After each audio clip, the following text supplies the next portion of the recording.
256, kicks down the door in game number 1. Led the team in targets in game 1. Led the team in targets in game 1. Had a great job of blocking. I went back, watched some film. He blocked his ass off to help Jonathan Taylor get to 70 yards. And DJ Giddens, the running back out of K-State, had a little over 40 yards. Yeah, 41 yards. But, yeah, Warren, I mean, targeted more than Michael Pittman. Pittman ended up with 4 more yards, but Warren led them in receptions. Again, very unusual for a rookie at a historically slow starting spot like tight end to have a debut like that. Okay, so but before we get into the Broncos offense in week 1, let's just play around with this. Dante did the old Jimmy Johnson calculator, and if you wanted to move up, just for the sake of argument, would you have traded? You're not walking away with Barron. You're trading your 3rd round pick, which ended up being Pat Bryant.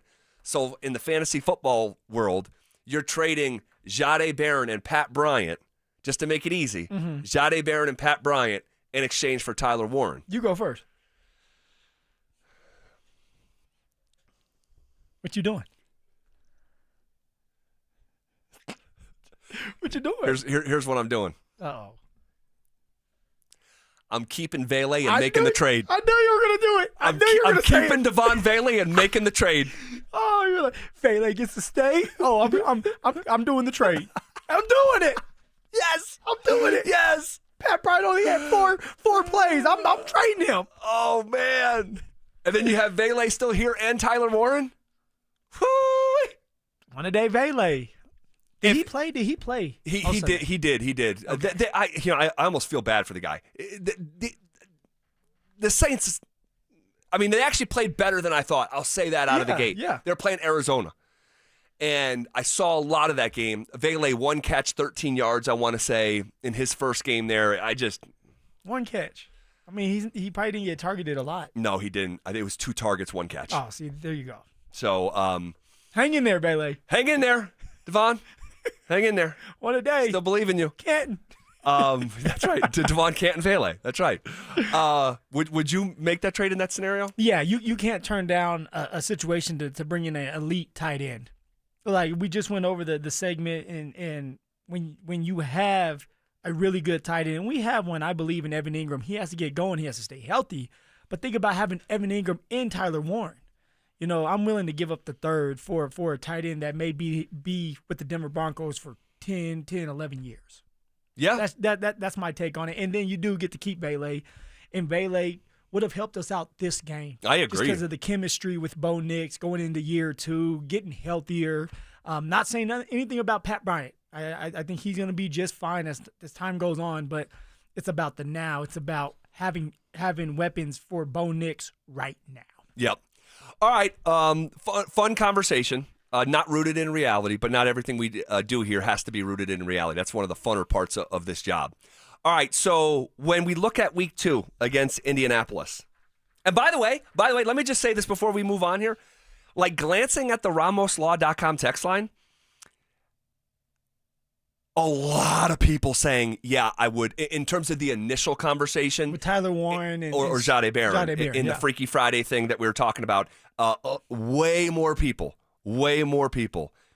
saying, yeah, I would make that swap if we could than I thought. Because typically, at least in my head, a lot of fans are very defensive of the current player and don't want to even be hinting at it could be different, but it could have been. Like, what did you say earlier? Like, this is a offensive league. Yep.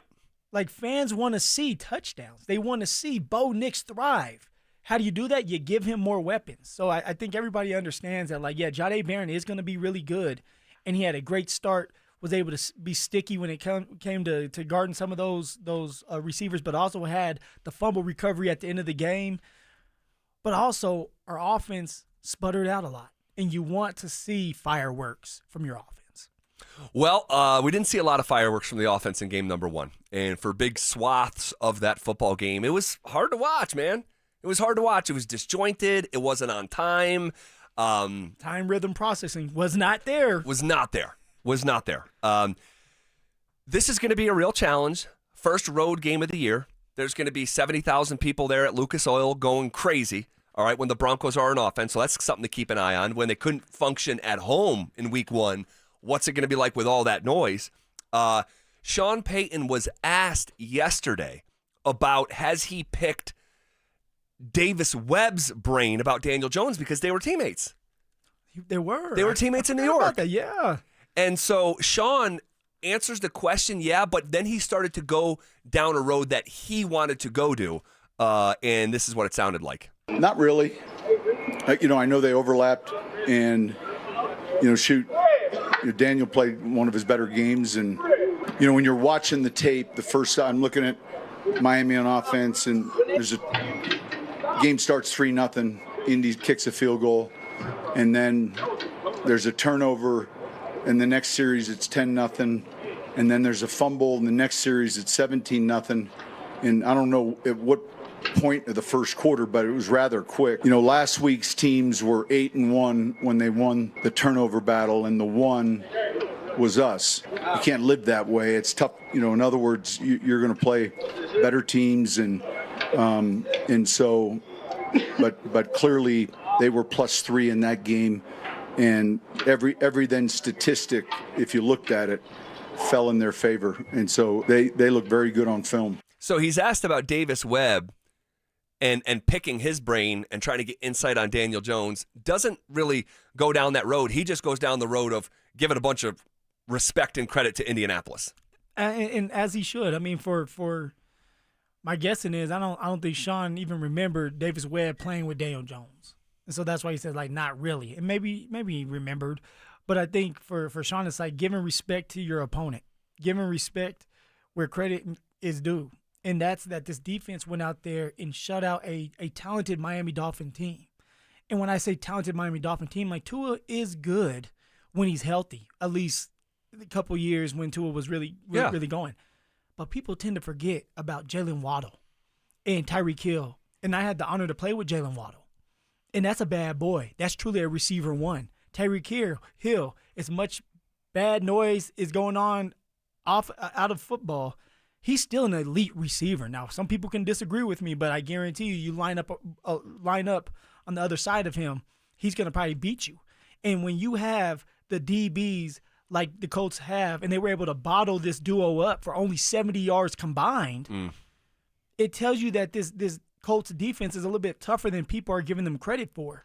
Now, I do know a couple of the Colts defensive players that have been there for 4 years now, 4 or 5 years.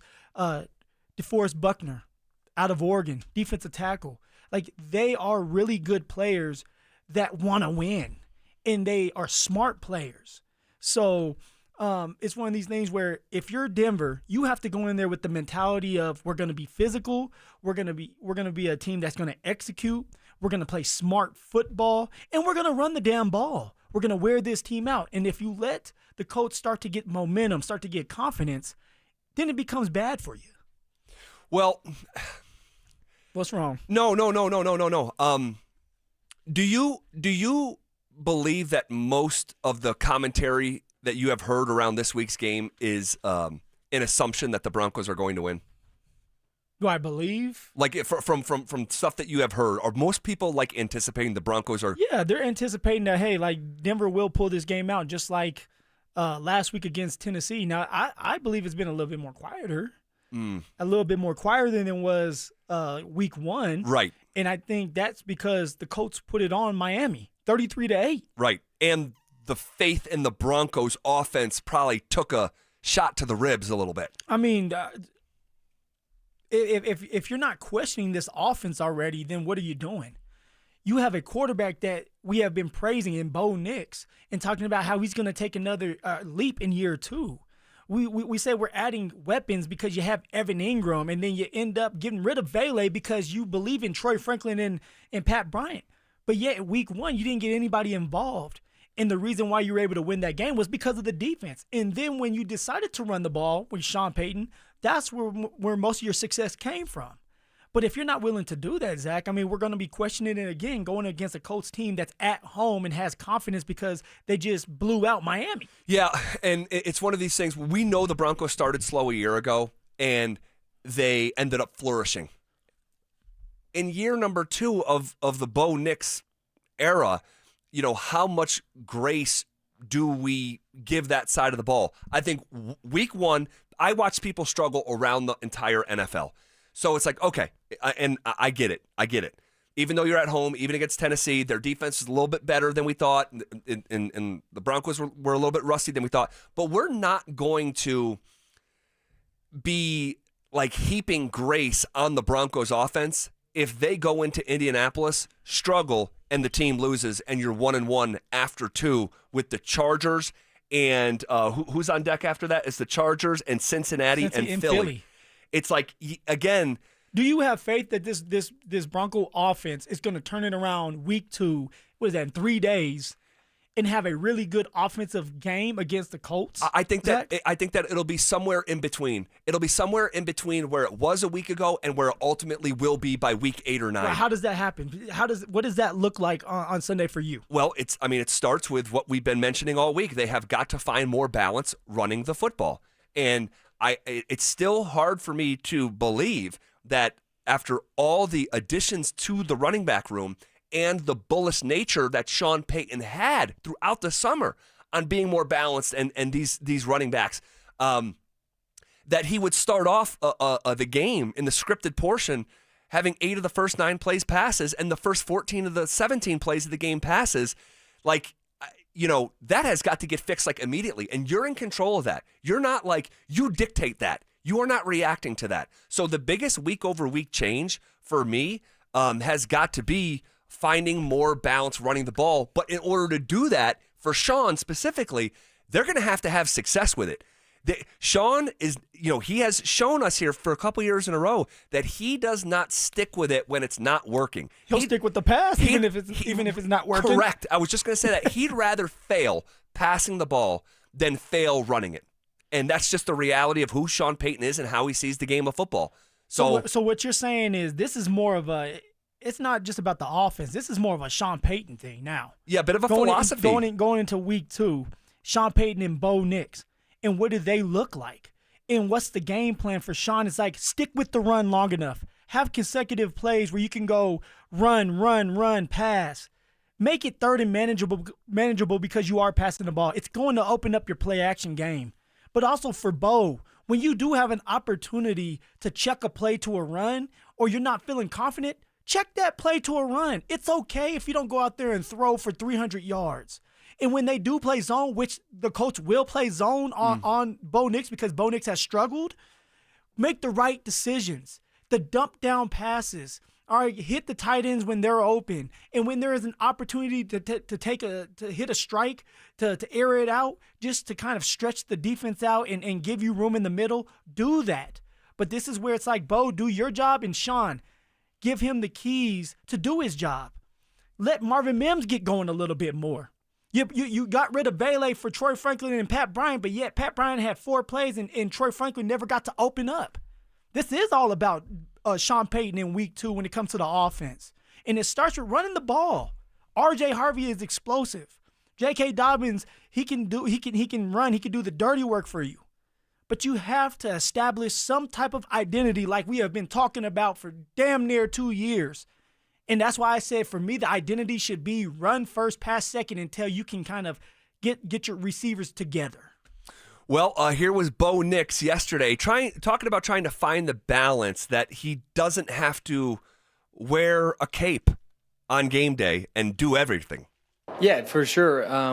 But at the same time, you want to go out there and score points and be productive because our offense can do that. So it's not about being perfect. It's just about being the best that I can be, and I know that I can be a lot better. And so even if I would have gone out there and been, a few completions short of being perfect, I think I could have gone out there and found ways to complete those passes. So, it's not about the stats or it's not about perfection by the outside, but it's just, for me, it's a standard that I have for myself, and I know I can be better. So, but yeah, as your question was, it was with our defense, we can definitely just make sure at times we give them great field position, and then we'll get the ball back, and then we can keep going right to work. And we gave them a few bad field positions, but they overcame it, and that's going to happen. So overall, definitely want to play complementary football, but definitely have high standards for our offense. So there's a difference between playing perfect and playing clean. Yeah. Like, football is a game about mistakes. I mean, it's never going to be perfect. It's 11 on 11. Zach, football is a dirty sport. Once you get done with the game, your jersey should be filled with grass stains. It's dirty. It's not clean. Yes. You're going to make mistakes. Yeah, you're going to make mistakes. But at the same time, it's the backbreaking turnovers that can't happen. So you can have a game that's imperfect. Almost every game is going to be imperfect, but at the same time clean.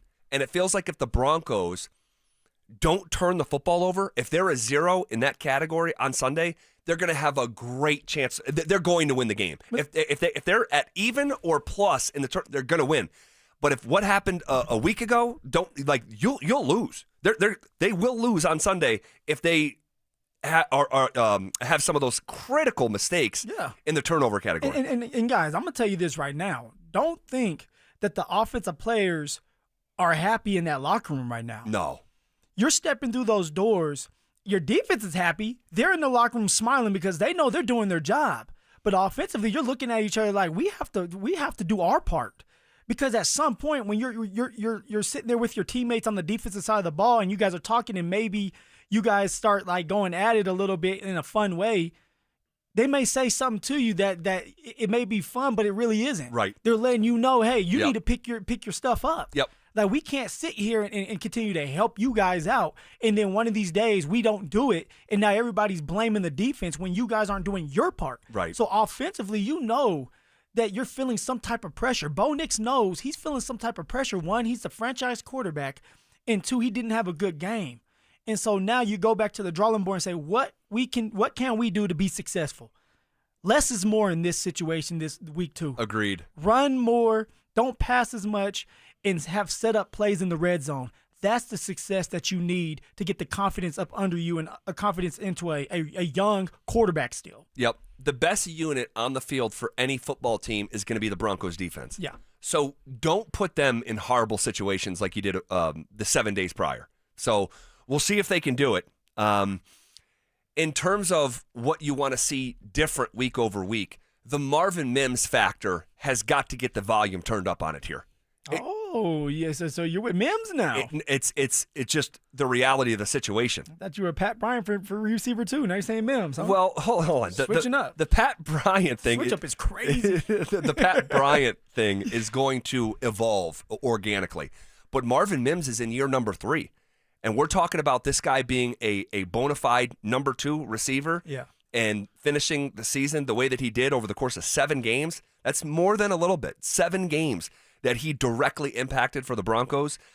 We just need to see the volume on Marvin Mims. And I'm talking about, like, when I originally said it, I'm thinking like the volume on like a speaker. Yeah. But like the volume of his targets. Yeah. Feel his presence. We double need to meaning. Feel his presence. It can't just be punt and kick returns. Right. But as a receiver, some end arounds, maybe at running back like they were doing last year with him, like just get him involved. But you're right, volume of the receptions to help Cortland out. Cortland is going to be your steady Eddie, your guy that you can rely on. But who's going to take pressure off of court, especially if Evan Ingram does not end up playing in this game, which is something we need to look at. Yeah, and I'm just expecting him not to play. Are you expecting to see Evan Ingram? I see. This is where it's like, hey, man, like you talk about the calf. I've never really had to deal with a calf injury. Like it's the long game as well. Like, totally. Is it worth putting Evan Ingram out there for a game and he ends up hurting it again and now he's out for 5 weeks? Or do you let him rest, rely on Lucas Kroll and Adam Trotman? I mean, I'm resting him, dude. You're resting him? Yeah, you cannot play with that. Yeah, knowing that you have Chargers, Cincy, and Philly right around the corner. Yeah, and all your divisional games. And obviously the Chargers being one of those. But yeah, it's so early. But the games are massively important here. All these games are important. You play 17 of these things. That's why this country is obsessed with this sport. 17 total games.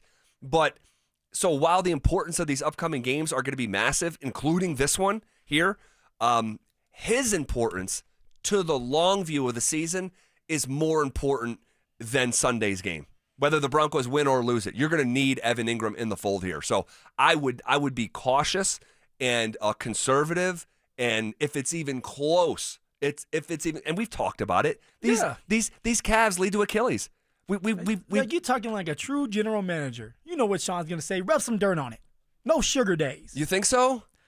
Sean wants to win this game. Of course. And if Evan Ingram comes up to him and says, "Hey, coach, I want to play. I'm ready to play," I think Sean's going to listen to his players. Do I think it's the right decision or a smart decision at this point? No, because it is about the long game. And you have to protect players from themselves sometimes. Sure. But also for Sean, it's like, yo, you're our joker. We didn't do well offensively. I kind of want you to play. Even if your presence is there, they have to game plan for you. Yeah. Well, hopefully they don't make a